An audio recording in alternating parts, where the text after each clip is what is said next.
Hello, मी पायल. कशा आहात सगळे? बर्थडेला आलेले चॉकलेट्स बघून पिल्लूला असं वाटत होतं की हे सगळे चॉकलेट्स मी एकदा संपवून टाकावं. पण मी त्याला असं काही करून दिलं नाही. मी पण लपवून ठेवल्या होत्या चॉकलेट्स. त्यानंतर आज मंचुरियनचा बेत होता कारण मम्मीला मंचुरियन खावं वाटत होती. आणि इथं बघा आजोबा आणि नातूचं कसं खेळायचं चालू आहे. किती सुंदर नातं असतं ना आजोबा आणि नातू. खूप मस्त नातं असतं. त्यानंतर बुगूला ना एक वेड लागले जे की आहे गाडी पुसायचं. गाडी आणल्यापासून सारखा गाडी पुसतो कारण ह्यांनी पण गाडी पुसतात ना, मग त्याच्या लक्षात राहिलंय. त्यानंतर संध्याकाळी थोडंसं बाहेर जायचं होतं शॉपिंगसाठी. सो मग ह्यांनी सकाळीच मटण आणून ठेवलं आणि मी लगेच हळद आणि मीठ टाकून शिजवून ठेवलं.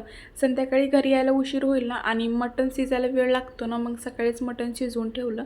त्यानंतर मंचुरियन करून घेतले आणि मंचुरियन पप्पाला खूप जास्त आवडले आणि पप्पा इथं माझी तारीफ करत होते. मम्मीने पण माझी तारीफ केली, इवन दीदीने सुद्धा माझी तारीफ केली. असा होता आजचा व्हिडिओ. भेटू नेक्स्ट व्हिडिओमध्ये. तोवर बाय.